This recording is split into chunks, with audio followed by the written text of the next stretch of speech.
Okay, back once again. I said we would pick up with the 5 A's of information security. So SANS is an organization. SANS stands for Sysadmin, Audit, Network, and Security, SANS.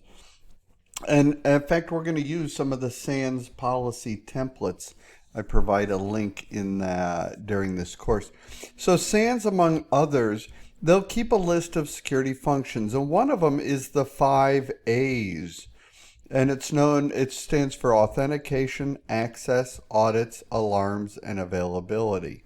And for all that, personnel authentication issues are probably the best understood of the various SANS security issues because they're common to so much of the computer security. So page 71 has a little treatise on the 5 A's, and they support the CIA triad by securing the 5 A's, right? And so that's really how that works. Um, Again, accountability, assurance, authentication, authorization, and accounting. Now, the first A, accountability, is these are traceable actions to the user who committed the actions, right? And so information must be stored accurately for this to work well for us. Now, including things like logging and an intrusion detection system, and even incident response having a forensics capability.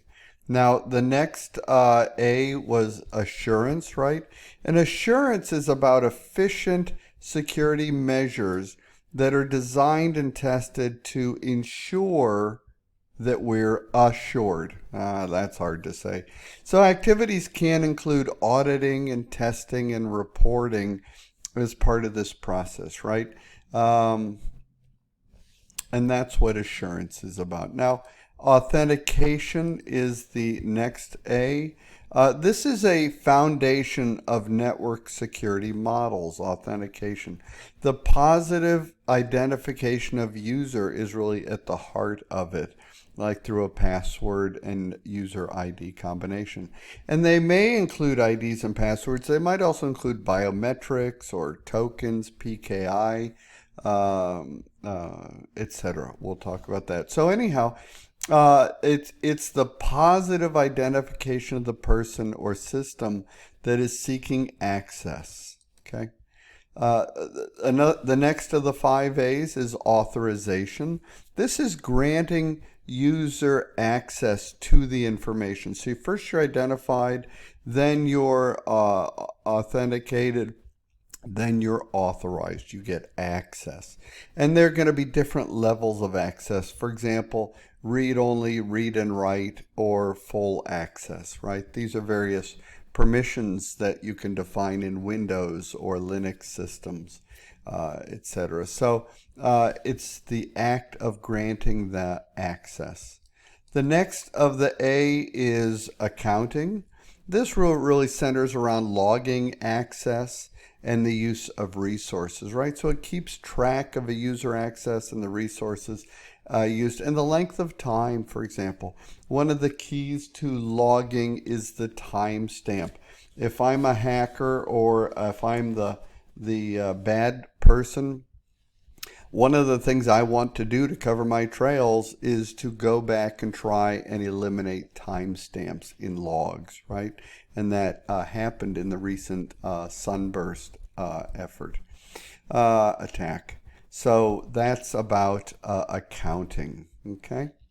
And then, CIA, who's responsible, right? A lot of things that we've covered here, but somebody's got to take responsibility for it. Well, it turns out information owners are responsible. They ensure confidentiality, integrity, and availability. So owners versus custodians, right? Know that difference. So, an owner is an official with some statutory or operational authority for the creation, collection, processing, dissemination, disposal of information, right? A data owner. They have administrative control, right? They've been officially designated as accountable for that information. The data owner is usually some senior business stakeholder who's accountable for the quality of one or more data sets. Now, people charged with maintaining the system, however, that store, process, and transmit the information, these are custodians, right? They implement, maintain, and monitor the safeguards. So the custodian is the person who has the technical control over the information and the data asset. So data custodian is very much tied to the IT role, right? They're responsible for maintaining the data in the IT infrastructure according to these business policies that we set up. So data custodians are responsible for the technical environment and the database structure. Frankly, a data owner decides and a data custodian does is the key difference there, right? So now we reach a point where we go, okay, what tools are in place to help the data owner understand? And so we want to talk about information security frameworks, right? A common security framework, or CSF, it's hard to say. That's a common security framework. It'll be called CSF often. And this is a set of documented policies and controls that govern the implementation and ongoing management of our organization's security. There are lots of common frameworks, right? NIST being one of the most common, the NIST cybersecurity framework, right? Which has 5 functions: to identify, protect, detect, respond, and recover. ISO is another framework, and we're going to study those two in this course. ISO is a little bit different. It's really the international standard for best practice information security management systems, right? So it's a standard that can be extended by integrating with other standards, right? Like NIST CSF, if you want, or NIST RMF, the risk management framework. SOC 2 would be another framework which enables organizations for certification of compliance, right? You might use that with NIST, for example. HIPAA is sometimes considered a framework, but it's not a complete security framework. It's not enough to protect PHI, but many hospitals and doctors, others, while striving to accomplish HIPAA compliance, will also follow a NIST or ISO framework. COBIT is a famous framework. FISMA, I mentioned the ISO 27000 series, etc. CIS, the Center for International Information Security, they have controls. There are many, right? Like I said. So, okay. The NIST is non-regulatory, right? It's established by the U.S. government. In fact, it's managed by the U.S. Commerce Department. They have a technology section there that manages NIST, right? And NIST framework is designed for federal information systems, right? So it's really federal government mandate. But as a commercial enterprise, I'm happy to take advantage of the things they've learned and implement their standards. If there's one thing the government does pretty well, doesn't do a lot of things well, but if there's one thing it does well, it's cybersecurity standards or frameworks, right? Currently, there are more than 300 NIST information security related documents. That's a lot.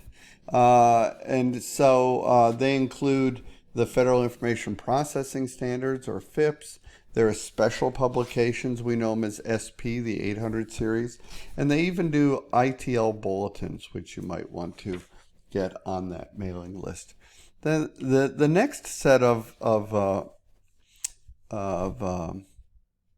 framework is the ISO framework, right? And so NIST 800-53, just to make the transition, right? This is more security control driven with a wide variety of groups to facilitate these best practices. ISO 27000 series, on the other hand, this is less technical and more risk focused for organizations of all shapes and sizes. And that's really the key differentiator there. ISO is a non-governmental agency where NIST is a governmental agency. And ISO has developed more than 13,000 international standards like quality and etc. That's the 9000 series. This is the 27,000 series for ISO, right? ISO 27001 is Information Security Management System. 27002 is a code of practice. 27003 is the implementation guidance. 27004 is monitor and measuring security using metrics. 27005 is high risk management, etc. Right? So the framework, it's all, as I mentioned, applicable to organizations of all sizes, frankly. I just mentioned a bunch of them. Now, the book covers, for the remaining pages, pages 75 to 80, it breaks down these various sections of ISO. And frankly, I think it does it fairly well. So make sure you read that for yourself over the next, over this week. Okay? That's it. Let's get back online and do the discussion and hit me with your questions. Let's have a conversation. I look forward to it.